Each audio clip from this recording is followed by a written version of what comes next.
ನೀನು ಹೆಂಗೆ ಓಡಾಡ್ತಾ ಇದೆಯಾ, ನೀನು ಹೆಂಗೆ ಗರ್ಮೆಂಟ್ ಓಡಾಡಿದೆ ಅಂತ ನಡೆದಿರುವಂಥ ಪ್ರಸಂಗವನ್ನು ನಾವೆಲ್ಲ ನೋಡಿದ್ದೀವಿ. ಇಡೀ ರಾಜ್ಯದಲ್ಲೇ ಒಬ್ಬ ನ್ಯಾಯಾಧೀಶರು ಅಧಿಕಾರ ದರ್ಪವನ್ನು ಈ ರೀತಿ ಮೆರೀತಾರ, ನ್ಯಾಯಾಧೀಶರಿಗೆ ವರ್ತಿಸ್ತಾರ ಅನ್ನೋ ಒಂದು ದೊಡ್ಡ ಪ್ರಶ್ನೆ ಬಂದಿದೆ. ಆದ್ದರಿಂದ ನಾವು ಬೆಂಗಳೂರು ವಕೀಲರ ಸಂಘದಿಂದ ಈ ನ್ಯಾಯಾಧೀಶರನ್ನ ಕೂಡಲೇ ಅಮಾನತುಗೊಳಿಸಬೇಕು, ಅವ್ರನ್ನ ಯಾವುದೇ ಕಾರಣಕ್ಕೂ ಇಲ್ಲಿ ಬಿಡಬಾರ್ದು, ನ್ಯಾಯಾಧೀಶರ ಕೆಲಸ ಮಾಡಲು ಬಿಡಬಾರ್ದು, ಅವರು ಅನರ್ಹರು ಅಂತ ಹೇಳಿದರು. ಇದಕ್ಕೆ ಪ್ರತ್ಯುತ್ತರವಾಗಿ ನ್ಯಾಯಾಧೀಶರ ಪರವಾಗಿ ಮಾನವ ವಕೀಲರ ಸಂಘದಲ್ಲಿ ಕೆಲವು ವಕೀಲರು ತಮ್ಮ ಅಹವಾಲನ್ನಿಟ್ಟು ನ್ಯಾಯಾಧೀಶರು ಯಾವ ತಪ್ಪನ್ನು ಮಾಡಿಲ್ಲ, ಇದು ಕೇವಲ ಟ್ಯಾಂಪರ್ಡ್ ವಿಡಿಯೋ, ಸೃಷ್ಟಿತವಾದ ವಿಡಿಯೋ ಅಂತ ಹೇಳಿ ಅವರು ವಾದಿಸ್ತಾರೆ. ಈ ದಿನ ಆ ಕೇಸ್ನಲ್ಲಿ ಆ ನ್ಯಾಯಾಧೀಶರ ಬಯಸಿಕೊಂಡಂಥ ಯುವಕ ವಿನಯ್ ಇಲ್ಲಿದ್ದಾರೆ. ಆ ನ್ಯಾಯಾಧೀಶರ ಹತ್ರ ಮಾತಿನ ಚಕಮಕಿ ನಡೆಸಿದಂಥ ಅವರ ತಾಯಿ ಇದ್ದಾರೆ, ತಮ್ಮ ಕವಿತಾ. ಹಾಗೂ ಅಲ್ಲಿ ನಡೆದಂಥ ಪ್ರಸಂಗವನ್ನ ಇವರು ಕಟ್ತಾ ಇರುವಂಥ ಮನೆ ಮೇಲೆ ಒಬ್ಬ ಪ್ಲಂಬರ್, ಕಾರ್ಪೆಂಟ್ರಿ ಕೆಲಸ, ಪ್ಲಂಬರ್ ಕೆಲಸ ಮಾಡುವಂಥವನು, ನೀರು ಕೊಡೋ ಕೆಲಸ ಮಾಡುವಂಥವನು ವಿಡಿಯೋದಲ್ಲಿ ಹಿಡಿತಾನೆ. ಅವ್ರಿಗೂ ಗೊತ್ತಿಲ್ಲ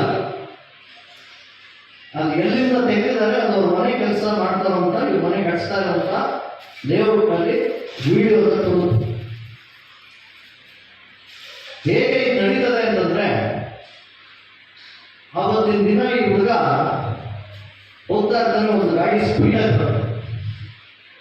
ಆಗ ಏನು ಈ ಸ್ಪೀಡು ಅಂತ ಇಷ್ಟೇ ಕೇಳೋದು, ಏನು ಈ ಸ್ಪೀಡು ಮಾತಾಡಲ್ಲ, ಈ ಸ್ಪೀಡ್ ಅಂತ ನಮಗೆ ಕೈ ಸಾಲಿನ ತೋರಿಸ್ತಾರೆ. ಹೋಗಿ ಮನೆ ಹತ್ರ ಹೋಗ್ತಾರೆ, ಕಟ್ಸ್ತಾ ಇರೋ ಮನೆ, ತಾಯಿ ಕಟ್ಸ್ತಾ ಇರ್ತಾರೆ, ತಾತ ಅದಕ್ಕೆ ಹಣವನ್ನು ಕೊಟ್ಟು ತಾಯಿ ಕಟ್ಸ್ತಾ ಇರ್ತಾರೆ. ಮನೆಗೆ ಹೋದಾಗ ಫಸ್ಟ್ ಫ್ಲೋರ್ ಹೋಗಿರ್ತಾನೆ, ಅಷ್ಟೊತ್ತಿಗೆ ಕಾರ್ ವಾಪಸ್ ಹೋಗೋದು, ಬಿಳಿ ಕಾರ್. ನಾವು ನೋಡಿದ್ದೀರ, ನ್ಯಾಯಾಧೀಶರು ಅವರ ಗಂಡ ಇಬ್ಬರು ಇದ್ರು. ಕಾರ್ ವಾಪಸ್ ಬಂದಿದ ತಕ್ಷಣ ಇವ್ರು ತರಿಸ್ತಾರೆ. ತರಿಸ್ಬಿಟ್ಟು ಉಳಿದಿದ್ದ ಪ್ರಸಂಗವನ್ನು ನೀವು ಪೂರ್ತಿ ನೋಡಿದ್ದೀರಿ, ಏನೇನು ನಡೆದಿದೆ. ಇವ್ರನ್ನ ಬೈತಾರೆ, ಇಲ್ದಿರೋ ಮಾತಿಗೆ ಹೇಳ್ತಾರೆ, ನೀವು ಯಾಕೆ ಹೆಲ್ಮೆಟ್ ಹಾಕಿದ್ರಿಲ್ಲ ಅನ್ನೋ ಪ್ರಶ್ನೆ ಕೇಳ್ತಾರೆ. ಆಗ ಇವ್ರು ಕೇಳ್ತಾನೆ, ನೀವು ಬೆಲ್ಟ್ ಹಾಕಿದ್ರಿಲ್ವಲ್ಲ ಅಂತ. ಇವತ್ತು ನ್ಯಾಯಾಧೀಶರನ್ನ, ರಾಜಕೀಯದವ್ರನ್ನ ಪ್ರಶ್ನೆ ಮಾಡ್ಬೋದು ನಾವು ಇವತ್ತಿನ ಸಮಾಜದಲ್ಲಿ. ಹೋಗಿ ಬಿಡಪ್ಪ, ನಾನು ಬೆಲ್ಟ್ ಹಾಕೋತೀನಿ ಅಂತಾರೆ. ಆದರೆ ನ್ಯಾಯಾಧೀಶರನ್ನ ಅವ್ರ ಕುಟುಂಬವ್ರನ್ನ ನಾವು ಪ್ರಶ್ನೆ ಮಾಡೋದಕ್ಕಾಗ, ನೀನು ಬೆಲ್ಟ್ ಹಾಕಿಲ್ಲ ಅಂತಂದ್ರೆ ನೀನು ಯಾರನ್ನ ಕೇಳೋದಕ್ಕೆ ಬೆಲ್ಟ್ ಹಾಕೋದು, ನೀನು ಹೆಲ್ಮೆಟ್ ಹಾಕಿದ್ಯಾ, ಕೇಸ್ ಹಾಕ್ಸ್ತೀನಿ ಅಂತ. ಇದಾದ ಮೇಲೆ ಭಾರಿ ಬೈದು ಸ್ಟೇಷನ್ ಒಳಗಡೆ ಕರ್ಕೊಂಡು ಹೋಗ್ತಾರೆ. ನೀವು ನೋಡಿದ್ದೀರ ಹಿಂದೆ ಕೂರಿಸ್ಕೊಂಡು. ಆದರೆ ಒಂದು ದುರ್ವರ್ತನೆ ಅಥವಾ ಅಧಿಕಾರದ ದರ್ಪ ಏನಂತಂದ್ರೆ, ಅಲ್ಲಿ ಒಬ್ಬ PC ಬರ್ತಾನೆ, ಇವ್ರು ಹೊಡಿತಾರೆ. ಇವ್ರಿಗೆ ಸಾಮಾನ್ಯ ಮನುಷ್ಯರ ಪಾಠ ನೋಡಿ ನಮ್ಮ ದೇಶದಲ್ಲಿ. ಅದರಿಂದ ನಮ್ಮ ಸ್ವೆಟ್ ಬಾಯ ಕುಗಿರುತ್ತೆ ನಮ್ಮ ಬೆಟ್ಟ. ಒಬ್ಬ PC ಬಂದು ಅವರ ಮಾರ್ಗದರ್ಶನದಲ್ಲಿ ಇರೋಂಥ ಒಬ್ಬ PC ಬಂದು ಇವ್ರನ್ನ ಕಾಪಾಡಬೇಕು. ಸಾರಿ ಕೇಳೋದಕ್ಕೆ ಹೋದ, ಸಾರಿ ನಾನು ದಯವಿಟ್ಟು ಬಿಡಿ ಅಂತ ಕೇಳೋದಕ್ಕೆ ಕಾಪಾಡಬೇಕು. ಇದಾದ ನಂತರ ಸ್ಟೇಷನ್ಗೆ ಕರ್ಕೊಂಡು ಹೋಗ್ತಾರೆ. ಇವ್ರ ಸ್ಪೆಕ್ಸ್ ಎಲ್ಲ ಬಿದ್ದೋಗುತ್ತೆ, ಮಗನ ಸ್ಪೆಕ್ಸ್ ಹೊಡೆದೋಗಿದೆ, ಪಾಪ ಕಣ್ಣು ಕಾಣಿಸಲ್ಲ ಸ್ಪೆಕ್ಸ್ ಇಲ್ಲದೆ ಇದ್ರೆ. ಸ್ಟೇಷನ್ಗೆ ಕರ್ಕೊಂಡು ಹೋಗ್ತಾರೆ. ಸ್ಟೇಷನ್ನಲ್ಲಿ ಸುಮಾರು ಸಾಯಂಕಾಲ 7:30 ಗಂಟೆ ಆಗಿದ್ದು ಪ್ರಸಂಗ 7:30 8 ಗಂಟೆವರೆಗೂ ಇಟ್ಕೊಂಡು ಕೊನೆಗೆ SI ಒಂದು ಕಾರ್ನಲ್ಲಿ ಜಡ್ಜ್ ಹತ್ರ ಹೋಗ್ತಾಳೆ.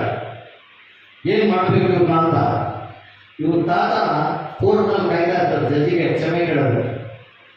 7:30ಗೆ ಇವರು ಒಳಗಡೆ ಬಿಟ್ಕೊಳಲ್ಲ. SI ಹೋಗ್ತಾರೆ 7 ಗಂಟೆ 6:30 7 ಗಂಟೆ ಒಳಗಡೆ ಹೋಗ್ತಾರೆ. ಅವ್ರು 25,000 ಫೈನ್ ಹಾಕಿ ಅಂತ ಜಡ್ಜ್. ಇದು ನಡೆದಂಥ ಪ್ರಸಂಗ.